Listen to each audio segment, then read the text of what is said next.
آج شام سے پہلے وہ مجھے چاہیے۔ سیم نے نرمی سے کہا۔ بھیا بھابھی کو واپس لے آئیں، حمد کی حالت دیکھیں۔ ہم سب کے لیے۔ اسی وقت حمد نیم بے ہوشی میں رونے لگا۔ مما مما، اس کی کربناک آواز نے پورے کمرے کا سکون چھین لیا۔ آہل تڑپتا ہوا باہر نکل گیا۔ کچھ دیر بعد وہ دوبارہ حوریہ کے سامنے کھڑا تھا۔ حوریہ نے اسے دیکھتے جلدی سے کہا، حمد کیسا ہے؟ کیا ہوا ہے اسے؟ مجھے اس کے پاس لے جائیں پلیز۔ اس نے بیچارگی سے ہاتھ جوڑ دیے۔ آہل نے اس کے لرزتے ہاتھوں کو تھام لیا، مگر اس کے لہجے میں سختی چھپی ہوئی تھی۔ ہاں وہ تمہیں ہی پکارا ہے۔ لیکن حوریہ کی سانسیں رک گئیں۔ لیکن؟ آہل نے سرد لہجے میں کہا، لیکن اس سے ملنے سے پہلے تمہیں مجھ سے نکاح کرنا ہوگا۔ یہ جملہ سن کر حوریہ پر جیسے قیامت ٹوٹ گئی۔ اس نے گھبرا کر ہاتھ چھڑایا۔ کیا آپ پاگل ہو گئے ہیں؟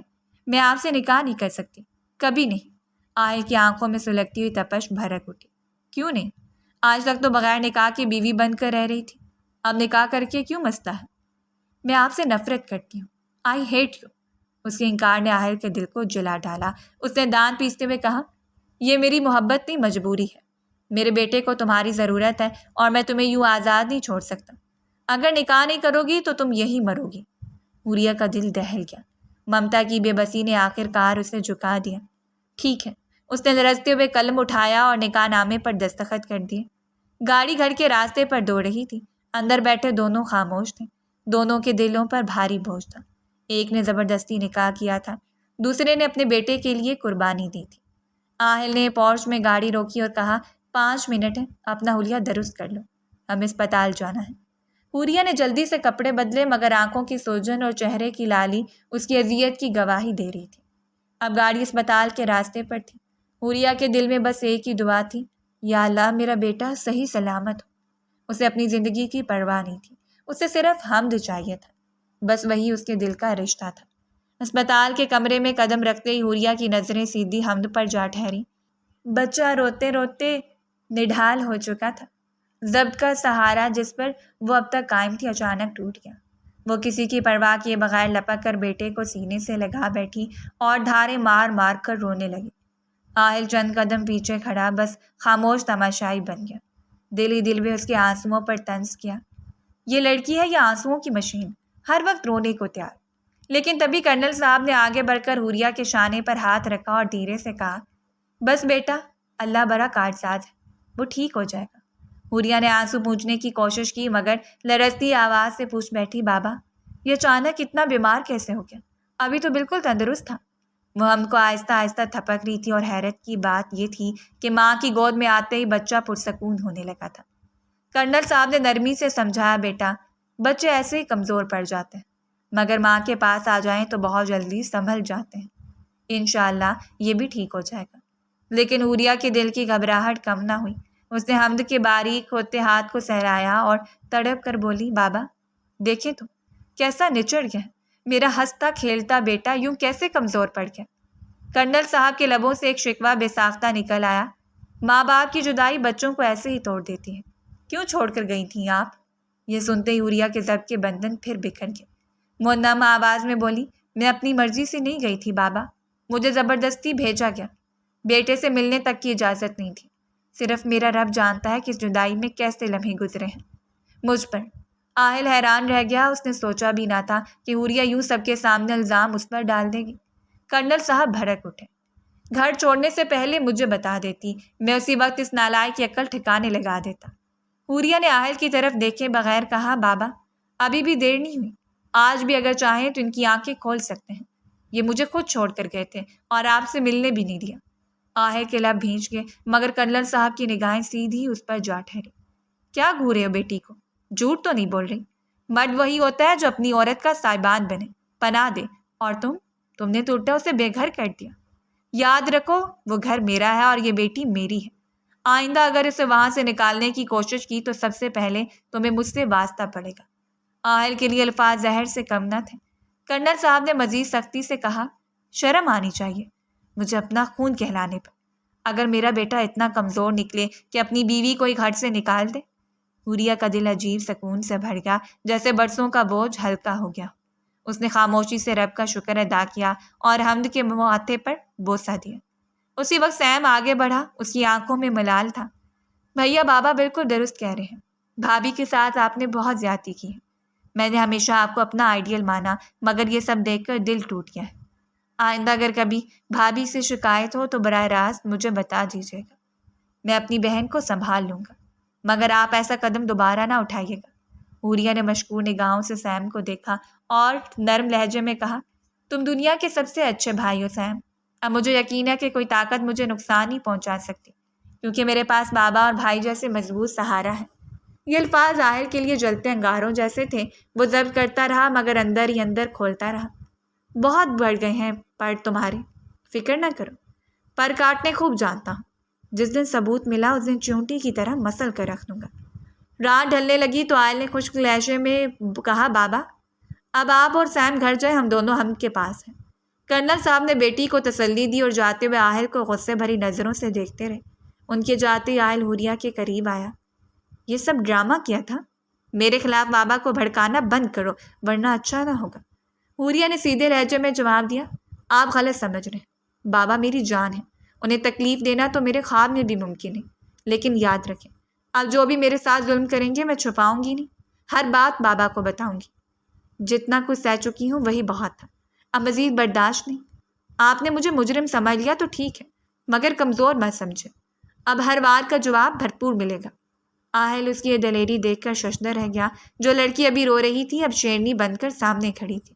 اس کا یہ بدلتا روپ اسے مزید الجھا رہا تھا۔ اس نے زہر بھرے انداز میں کہا، یاد رکھو میری نظر میں تم اب بھی ایک جھوٹی اور مکار عورت ہو۔ جس دن ثبوت ملا تمہارا آخری دن ہوگا۔ حوریہ نے پر اعتماد نگاہوں سے جواب دیا، آپ کی نظر کا مجھے کوئی خوف نہیں، میرا سب کچھ مجھے مل گیا ہے، میرا بچہ اور میرا گھر۔ آپ ڈھونڈتے رہیے ثبوت، مگر کبھی کچھ نہیں پائیں گے، کیونکہ میں قصوروار ہی نہیں۔ یہ کہہ کر اس نے وضو کیا اور نماز میں مصروف ہوگی۔ آہل امن کے پاس بیٹھا اسے دیکھتا رہا۔ دل میں سوال ابھرتے چلے گئے، کیا واقعی یہ سچ کہہ رہی ہیں؟ کیا یہ اتنی بے غرض ہو سکتی ہے؟ اپنی ماں نے تو میرا ساتھ چھوڑ دیا، پھر یہ غیر ہو کر کیسے میرے بیٹے پر جان لٹا سکتی ہے؟ یا اللہ مجھے حق دکھا دے، سچ واضح کر دے۔ نماز ختم کر کے حوریہ پلٹی اور سیدھے لہجے میں کہا، یہ میری جگہ ہے، آپ ادھر سے اٹھ جائیں۔ آہل چونک گیا، کیا بھول رہی ہو، یہ میرا بیٹا ہے۔ حوریہ نے حمد کو بازو پر سنبھالتے ہوئے کہا، میں نے کب انکار کیا؟ مسئلہ یہ ہے کہ آپ حقیقت کو تسلیم نہیں کر رہے۔ نکاح کر کے آپ نے خود مجھے اختیار دیا ہے، اب اس رشتے کو جھٹلانا ظلم ہوگا، لہٰذا برائے کرم اپنی جگہ بدل لیجیے۔ آہل کے پاس جواب نہ رہا، وہ لاچار سا صوفے پر جا بیٹھا۔ حوریہ نے حمد کا سر اپنی گود میں رکھا اور آہستگی سے اسے تھپکنے لگی۔ آہل نے پہلی بار محسوس کیا کہ وہ ہر دلیل پر، ہر انداز پر اس عورت کے سامنے ہار رہا ہے۔ زندگی میں پہلی بار کوئی اسے لاجواب کر گیا تھا۔ اگلے دن ڈاکٹر نے حمد کا دوبارہ معائنہ کیا اور تسلی بخش رپورٹ دے کر اسے گھر جانے کی اجازت دے دی۔ گھر آتے ہی حمد جیسے ماں سے لپٹ گیا، جیسے ڈر ہو کہ کہیں وہ پھر سے دور نہ ہو جائے۔ مما آپ مجھے چھوڑ کر کہاں چلی گئی تھی؟ ننھے سے دل کی لرزتی آواز میں شکایت تھی۔ کہیں بھی نہیں گئی بیٹا، مما تو یہی ہے تمہارے پاس۔ بھلا مما اپنے بیبی کو چھوڑ کر جا سکتی ہے؟ حوریہ نے اسے گود میں بھرتے ہوئے پیار سے جواب دیا، پھر آپ مجھے ساتھ کیوں نہیں لے گئی تھی؟ وہ پھر روحان سا ہو گیا۔ میری جان آپ سو رہے تھے نا، تو کیا ہوا؟ آپ مجھے اٹھا دیتی، مجھے آپ کے بغیر رہنا اچھا نہیں لگتا۔ حوریہ نے اس کے رخسار سہلاتے ہوئے کہا، ہم بیٹا باپ بڑے ہو گئے ہیں، آپ سکول بھی جاتے ہیں، اگر مما کبھی تھوڑی دیر کے لیے کہیں چلی بھی جائے تو یوں ضد نہیں کرتے۔ آپ نے دیکھا نا، ضد کرنے کی وجہ سے آپ بیمار ہو گئے تھے۔ ننھے دل نے نرمی سے کہا، مما میں ضد نہیں کر رہا تھا، لیکن آپ خود یاد آ رہی تھی، آپ اتنا یاد نہ آیا کریں۔ یہ سن کر حوریہ کا دل بھر آیا، آنکھوں میں نمی تیر گئی۔ اس نے دل ہی دل میں آہل سے کہا، دیکھو اس بچے کو اتنا پیار ہے، یہ کیسے نہ میں اپنی جوانی، اپنے خواب سب اس پر قربان کروں؟ اس کے لیے تو میں پوری دنیا سے لڑ سکتی ہوں۔ ابھی وہ سوچ ہی رہی تھی کہ حمد نے پھر کہہ دیا، مما پاپا اچھے نہیں ہیں۔ ایسا کیوں کہہ رہے ہو؟ حوریہ نے چونک کر پوچھا۔ کیونکہ انہوں نے مجھے ڈانٹا تھا اور کہا تھا کہ وہ مجھے آپ کے پاس نہیں جانے دیں گے۔ یہ سن کر حوریہ کو اندر ہی اندر تکلیف ہوئی، مگر بیٹے کے سامنے بات کی شکایت نہیں کرنے دی۔ نرمی سے اسے سمجھایا، پاپا آپ سے بہت محبت کرتے ہیں، اسی لیے تو چاہتے ہیں کہ آپ ہمیشہ ان کے پاس رہیں، جیسے میرا دل چاہتا ہے کہ آپ ہمیشہ میرے پاس رہو۔ حمد نے مما کو گلے لگاتے ہوئے کہا، مما میرا بھی دل چاہتا ہے آپ ہمیشہ میرے پاس رہیں، اگر آپ دوبارہ دور گئی نا تو میں آپ سے بات نہیں کروں گا۔ حوریہ نے اسے چوم کر کہا، کبھی نہیں جاؤں گی بیٹا، ہمیشہ تمہارے پاس رہوں گی۔ زندگی آہستہ آہستہ پھر سے معمول پر آ گئی۔ سیم کی منگنی اور نکاح کی تیاریوں میں حوریہ مصروف ہو گئی، جو پہلے حمل کی بیماری کی وجہ سے ملتوی ہو چکی تھی۔ آہل بھی اپنی ڈیوٹی پر جانے لگا۔ گھر میں سکون لوٹ آیا تھا، مگر آہل کے دل کے اندر ابھی بھی جنگ جاری تھی۔ وہ مان تو گیا تھا کہ حوریہ سچی اور نیک نیت ہے، لیکن یہ سوال اسے بار بار کھا رہا تھا کہ آخر ایک عورت کیسے اپنے سوتیلے بیٹے سے اتنی محبت کر سکتی ہے۔ جمعے کے دن آہل گھر پر تھا۔ حمد لان میں پھول توڑ رہا تھا۔ یہ پھول کیوں توڑے ہو بیٹا؟ آہل نے پوچھا۔ مما کے لیے، حمد نے مسکراتے ہوئے جواب دیا۔ آہل نے حیرت سے کہا، لیکن مما تو پھول توڑنے سے منع کرتی ہیں۔ ہاں، مگر آج مما نے بلیک ڈریس پہنا ہے۔ ٹی وی پر ایک لڑکی بھی بلیک ڈریس میں تھی اور اس نے بالوں میں پھول لگایا تھا۔ میں چاہتا ہوں میری مما بھی سب سے پیاری لگے، اسی لیے میں یہ پھول دیکھ کر ان سے کہوں گا کہ بالوں میں لگائیں۔ آہل لمحے بھر کے لیے خاموش ہوا، پھر حمد کے اچانک سوال نے اسے جھنجھوڑ دیا۔ پاپا، کیا آپ کو اب بھی مما بری لگتی ہیں؟ آہل کے لبوں پر سکوت طاری ہوا، پھر دھیرے سے بولا، نہیں بیٹا، اب نہیں لگتی۔ یہ سن کر حمد خوشی سے چمک اٹھا اور پاپا کے گلے لگ گیا۔ کچھ ہی دیر بعد حمد کھیلنے چلا گیا اور پھول آہل کے ہاتھ میں تھما گیا۔ آہل نے سوچا، یہ لمحہ کتنا مشکل ہے۔ جس عورت کو وہ بار بار ٹھکراتا رہا، اب اسی کے لیے قدم بڑھانا ہے۔ مگر آخر کار وہ پھول لے کر اندر گیا۔ سامنے میز پر حوریہ اور سیم کپڑوں پر تبصرہ کر رہے تھے۔ سیم نے چونک کر پوچھا، بھیا یہ پھول کس لیے ہے؟ آہل نے کچھ ہچکچاتے ہوئے کہا، یہ تمہاری بھابھی کے لیے ہے۔ یہ سن کر حوریہ کا دل جیسے رک سا گیا۔ اسے یقین ہی آیا کہ آہل بھی کبھی اس کے لیے پھول لا سکتا ہے، لیکن فوراً ہی آہل نے وضاحت دے کر دیا، اصل میں یہ حمد لایا ہے، خود دینا چاہتا تھا مگر وہ کھیلنے چلا گیا۔ اس نے کہا، میں دے دوں۔ بس لمحے بھر کی خوشی ٹوٹ کر بکھر گئی۔ حوریہ نے نظریں جھکا لی، دل نے آہ بھری مگر آنکھوں نے آنسو روک لیے۔ اس نے خود سے کہا، کاش ایک لمحے کوئی صحیح میرا مان رکھ لیتے۔ یہ رشتہ آخر کب تک اتنا بے مول رہے گا؟ اسی دوران حمد روتا ہوا واپس آیا، کپڑے مٹی میں لتھڑے ہوئے تھے۔ کیا ہوا بیٹا؟ حوریہ نے گھبرا کر پوچھا۔ مما، سائم کی مما نے مجھے دھکا دیا ہے، میں بس ان کی بیبی کو پیار کرنے لگا تھا۔ یہ سنتے ہی حوریہ کا خون کھول گیا۔ وہ سیدھی مسز ملک کے گھر پہنچی اور چیخ کر کہا، ہمت کیسی ہوئی آپ کی میرے بیٹے کو دھکا دینے کی؟ اگر اسے کچھ ہو جاتا تو؟ مسز ملک بھی تب کر بولی، کس نے کہا تھا بھیجنے کو؟ میری بیٹی کھیلنے کے لیے نہیں ہے، حوریہ نے غصے میں کہا۔ کھیلنے کے لیے نہیں تو کیا ہوا؟ میرا بیٹا بس پیار کرنا چاہتا تھا، اور اگر اتنی پرواہ ہے تو اپنی حد میں رہے۔ آہل نے جلدی سے حوریہ کا ہاتھ پکڑا اور زبردستی گھر لے آیا۔ غصے میں بولا، یہ سب کیا ہے؟ مجھے بالکل پسند نہیں کہ میری بیوی یوں دوسروں کے گھروں میں لڑے۔ حوریہ کا صبر ٹوٹ گیا۔ اب آپ کو یاد آیا کہ آپ کی بیوی بھی ہے، آپ کے بیٹے کو دھکا دیا گیا ہے۔ ماں کبھی جاہل یا پڑھی لکھی نہیں ہوتی، ماں صرف ماں ہوتی ہے، اور ماں اپنے بچے کے لیے دنیا سے لڑتی ہے، جیسے میں لڑوں گی۔ یہ کہہ کر وہ حمد کا ہاتھ پکڑ کر کمرے میں چلی گئی۔ آہل وہیں کھڑا رہ گیا، گہری سوچوں میں ڈوبا ہوا۔ برسوں پہلے اپنی کہی ہوئی بات یاد آ گئی، کون سی عورت ہے جو میرے لیے دنیا سے لڑے گی؟ اور آج اس نے دیکھ لیا تھا کہ حوریہ اپنے بیٹے کے لیے کسی سے بھی ٹکرا سکتی ہے۔ سیم کا نکاح بخیر و عافیت ہو گیا۔ رات کو ہم سو گیا تو آہل نے حوریہ کو میسج کیا کہ وہ ٹیرس پر آئے۔ دل زور زور سے دھڑک رہا تھا۔ حوریہ ہچکچاتے ہوئے اوپر گئی۔ آہل نے کہا، سمجھ نہیں آ رہا تم سے کیا کہوں، معافی مانگوں، شکریہ کہوں یا اظہار محبت کروں؟